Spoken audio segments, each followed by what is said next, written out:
Nous Français. Ok, nous Français. Il n'y a pas nous papier français. On nous pas. Pour l'instant, nous avons papier français. Il dit nous Français. Quand je me déplace dans l'Hexagone, j'ai raconté cette anecdote-là. Il y a ça qui n'est pas vrai. Mais c'est vrai. Premier jour, je suis arrivé à l'Assemblée nationale. Je suis avec ma sacoche, avec mes vêtements comme ça. Mon fin acheté un costume, David pas un costume. Parce que plein de monde dit moi David, tu peux parler comme ça, faut aller avec un costume. Moi aller acheter un costume. Bon. Moi s'en est pour pas pas te un badge pour rentrer. Mon s'en est le monsieur sort. Bonjour monsieur, bonjour. Et là tout de suite, monsieur, on vous a déjà dit que les livraisons c'est de l'autre côté.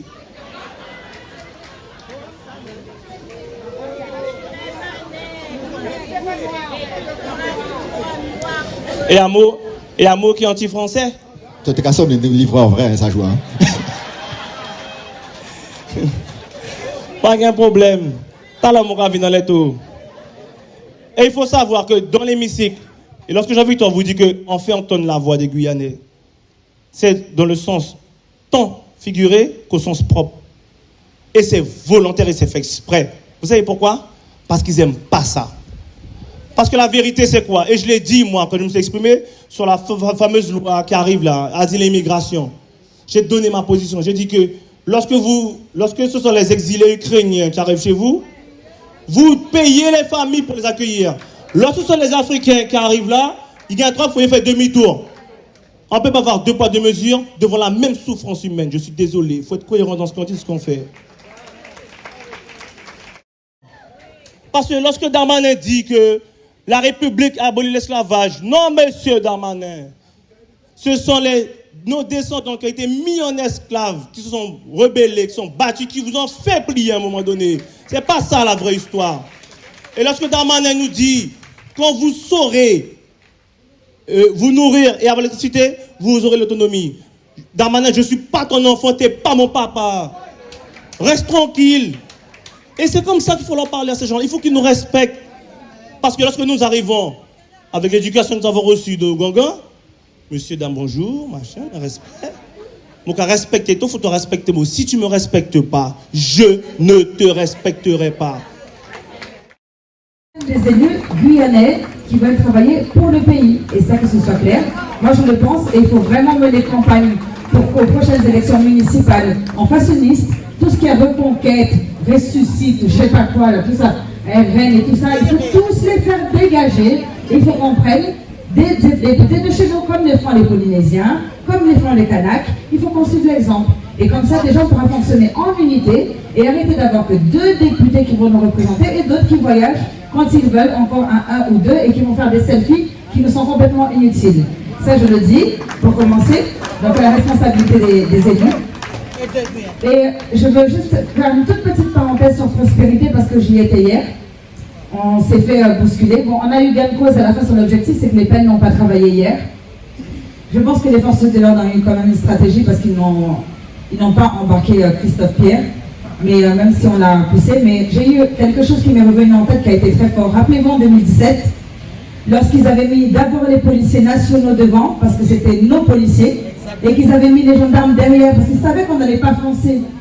Mais hier, ils ont fait la même chose à la CEOG. Ils ont mis les agents de sécurité, les petits jeunes de chez nous, et les gendarmes en arrière. Mais comme ils n'étaient que 4, après ils ont dû faire avancer les gendarmes, mais toujours derrière les agents de sécurité. Et ils nous faisaient nous prendre la tête entre nous.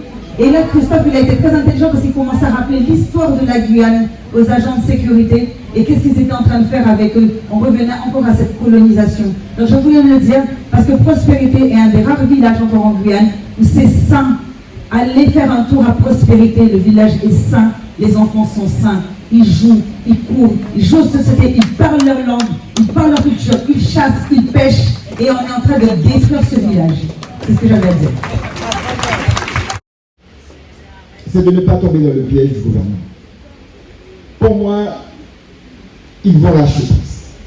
J'ai toujours pensé, avec mon parti politique de l'NDS, j'ai toujours pensé que c'est un combat qu'on va gagner. C'est le combat qui peut être le plus facile.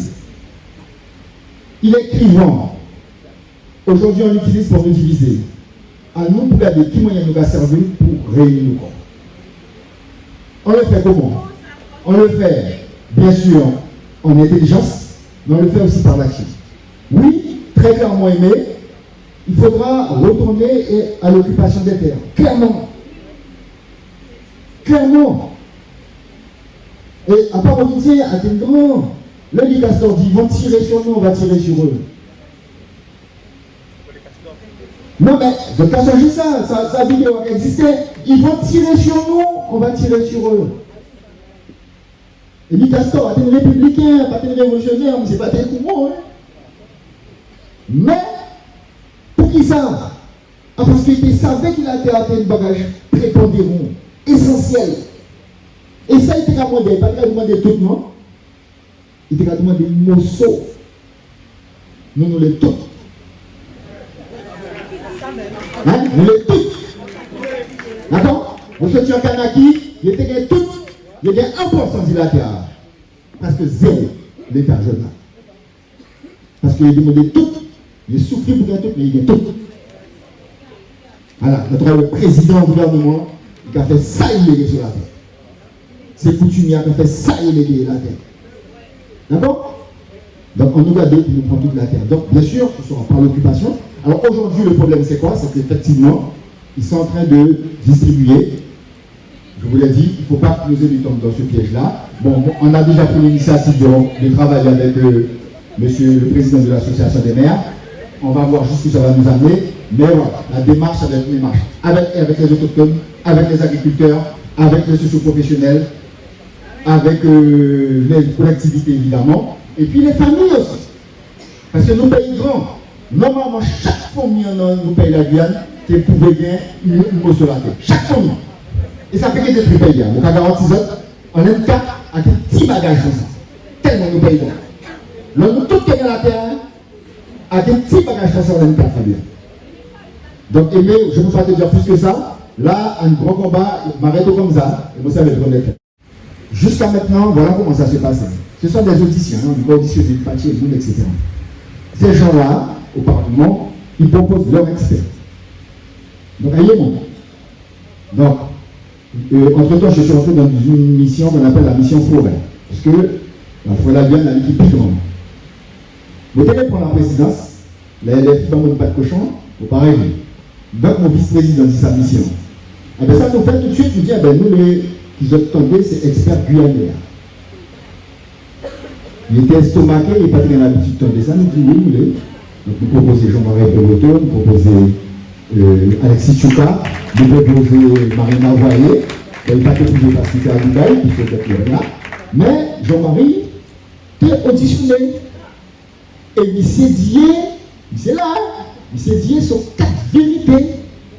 Moi-même, si je me vois pitié en tant que député, puis c'est votre l'impression de député de la Guyane, puis c'est le moment donné dit, je ne parle même plus en tant qu'expert, je vais vous parler en tant que Guyanais. Bon, je ne vais pas d'accord tout le temps gagné, hein. Mais, vous savez que nous gagnons experts, mais c'est connaître la faune, c'est connaître la faune, c'est pas une formation pour nous, nous rester des couilles. D'accord? Bon, et nous avons chasseurs, nous avons tout le monde qui connaît le pays. À part mon droit de vote, qui peut expliquer moi ça ne pourrait bien aller. Ok? Bon, donc, simplement pour dire que sur la question de l'ONF, on a auditionné l'ONF. On a auditionné le directeur général de l'ONF. Et mon pète ça, c'est pour voler bâton. Ok? Voler bâton. Et ensuite, on les a auditionnés aussi dans la délégation Outre-mer. Ils prennent voler bâton là aussi. Toujours dans la logique, on n'est pas du. Alors, sur la question, est-ce qu'on peut les foutre dehors? Bon, pourquoi arriver juste là? En nous, ça qui est important, mais il faut nous savoir ça, c'est que dans la question de l'autonomie de la Guyane, toutes les compétences, comme celle-là, on peut les avoir. Mais il faut accepter d'aller jusque-là. Il faut accepter le principe que nous gérons nos bagages. Nous-mêmes, pour nous-mêmes, par nous-mêmes. À ça. Parce qu'aujourd'hui, la seule agence de l'ONF, de toute l'ONF de la France, qui a fait l'agent à 5 millions.